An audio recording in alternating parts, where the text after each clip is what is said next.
Bonjour Béatrice Mandine, vous êtes l'ancienne directrice de la communication du groupe Orange, aujourd'hui senior advisor au sein du groupe Hopscotch et également membre du conseil d'administration d'Entreprises et Médias. Et surtout, vous êtes l'auteur de cet ouvrage qui vient de paraître aux éditions Débat Public, Vous êtes engagé. Alors avant de rentrer dans le vif du sujet, de revenir sur la généalogie et la définition de cette notion d'engagement, je voudrais vous interroger sur le déclic qui vous a poussé à rédiger cet ouvrage et puis peut-être les moteurs personnels parfois qui vous ont poussé à prendre la parole sur ce thème.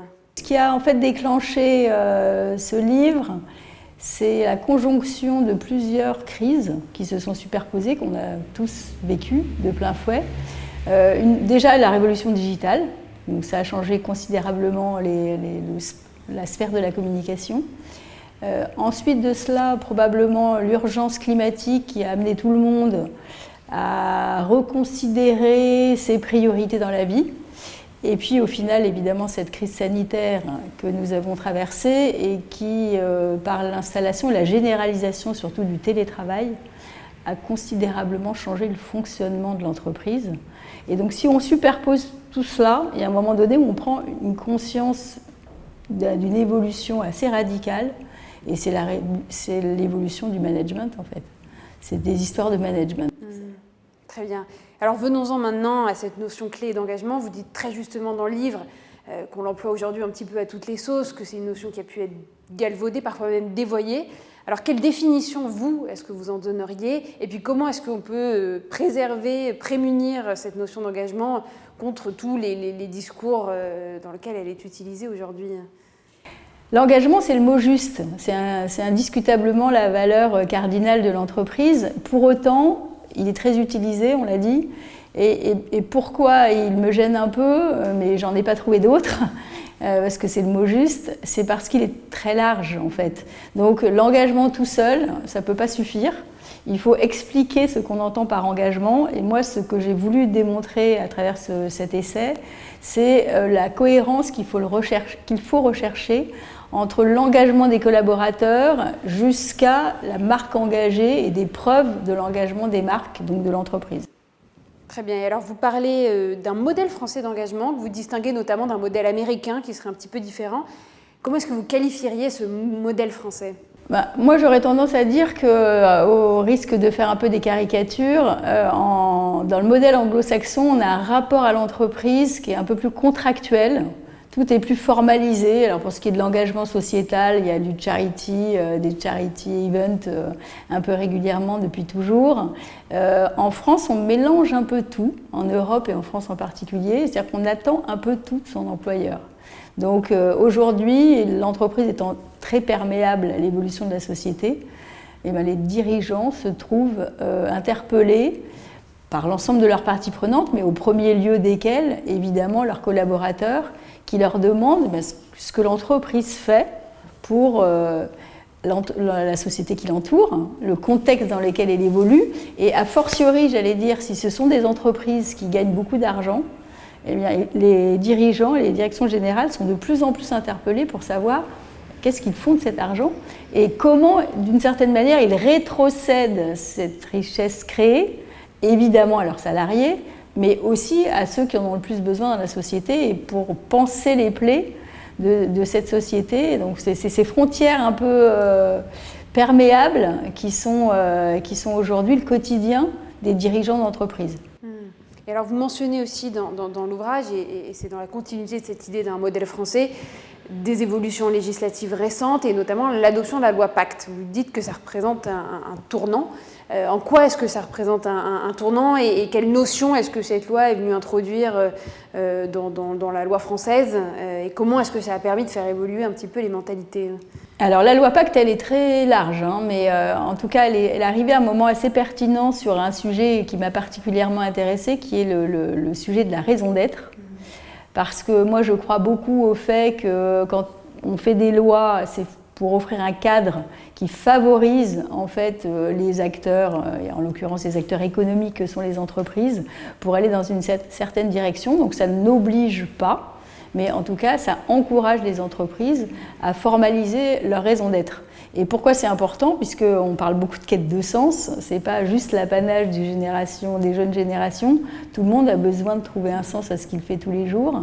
Et effectivement, on était rentré depuis quelques décennies dans une course un peu à une accélération du temps et une course au court terme qui fait qu'on perdait un peu le sens de ce pourquoi on travaille en fait, pourquoi vous vous levez tous les matins et vous allez dans cette entreprise-là faire ce job-là. Et je trouve que la raison d'être, ce qu'il y a de merveilleux, c'est que ça donne enfin une espèce de projection, ça donne une respiration aux gens. L'exercice en soi est vertueux, parce qu'on travaille ensemble à définir une raison d'être qui soit évidemment cohérente avec la réalité de l'entreprise, mais au-delà de... Donc ça embarque, ça, on va dire ça aligne les énergies, mais en plus cette projection, elle est, encore une fois, très bienvenue quand on est dans le monde de la réalité, voilà, dans la dure réalité économique où on présente ses résultats au quarter.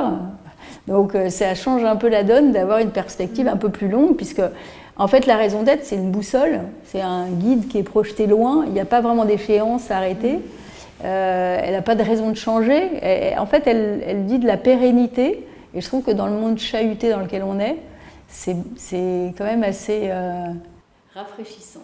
Absolument, et puis vous distinguez cette notion de raison d'être de celle de plan stratégique qui, elle, en l'occurrence, est ancrée dans une temporalité avec un certain nombre d'objectifs. Et je sais que voilà, vous faites une distinction qui est très claire dans l'ouvrage. Il y a un autre terme auquel vous vous intéressez et que vous ne tenez pas forcément dans votre cœur, c'est celui de RSE.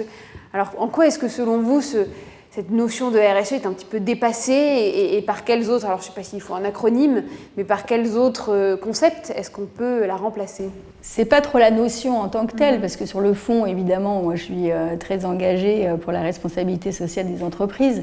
Ce que j'aime pas déjà, c'est l'acronyme, donc je trouve que c'est déjà un peu, quelque part un peu mécanique et déshumanisant de parler comme ça.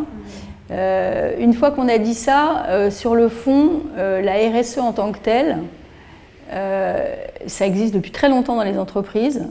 Je pense que ça a été... Pourquoi j'aime pas ce terme-là? Parce que ça a malheureusement été très longtemps la 5e roue du carrosse, que par conséquent, les gens qui se sont engagés très tôt, c'est très injuste, mais ils sont un peu fatigués de devoir prêcher dans le désert depuis des années, et maintenant ils se retrouvent à un moment où tout le monde veut marcher sur leur plate-bande.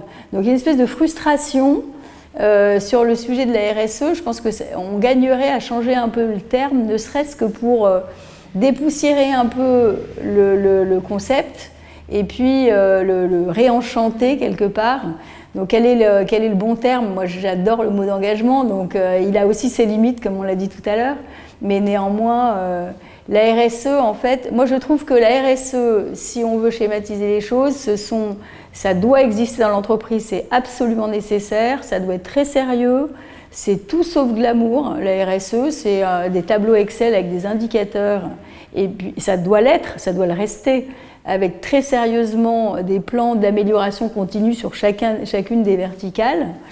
L'engagement, c'est autre chose, c'est choisir dans ces indicateurs ceux qui sont les plus pertinents, probablement pour la stratégie d'une entreprise, et les valoriser, au sens les mettre en scène au bon sens du terme, pour qu'ils soient perceptibles à la fois par les salariés de l'entreprise et puis pour l'ensemble de ses parties prenantes et évidemment ses clients.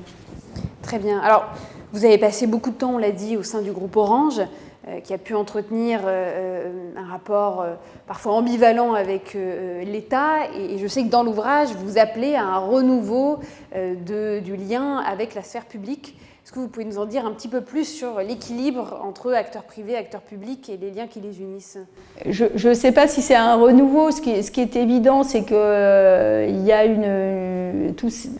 ces deux acteurs, l'entreprise et la sphère publique, doivent travailler ensemble. Donc moi j'aimerais qu'il y ait des liens qui soient de partenariat plus de confiance, plus peut-être soutenus. Je ne sais pas comment le dire. J'appelle pas un renouveau, je dis que simplement c'est une règle du jeu. dans le monde qui est le nôtre, qui a cette interférence de l'État. C'est vrai en France, indiscutablement, c'est pas vrai qu'en France. Orange est très présent en Afrique. On a aussi des relations avec les États africains qui sont parfois assez rock'n'roll, si on veut parler comme ça. Et puis des relations aussi de confiance qui peuvent se bâtir. Donc c'est ni un mal ni un bien, c'est une complexité supplémentaire probablement pour les entreprises, parce que ce sont des mondes qui ne se connaissent pas toujours assez bien. Donc j'ai vu que notamment en France récemment, on va plutôt limiter les allers-retours entre la sphère privée et la sphère publique. Moi, à titre personnel, je le regrette, parce que je trouve que c'est deux mondes qui gagneraient à se connaître davantage. Alors évidemment, il faut des cadres, mais que néanmoins, on ne peut pas vivre l'un à côté de l'autre avec parfois une telle ignorance du fonctionnement des entreprises dans la sphère publique et probablement inversement aussi. Peut-être deux dernières questions. La première, elle concerne évidemment les collaborateurs. Vous en parlez beaucoup. Et au moment où vous s'interrogez sur le titre de cet ouvrage, vous me disiez, voilà, vous êtes engagés, c'est aussi un appel aux collaborateurs, à l'individu, à son engagement personnel et au fait d'être engagé dans la dynamique de l'entreprise. Quelle place occupent les collaborateurs dans ce changement que vous décrivez dans l'ouvrage ? Alors, l'évidence, c'est que les collaborateurs, ils doivent être la première partie prenante auquel on s'adresse. J'enfonce un peu des portes ouvertes, hein, c'est juste du bon sens.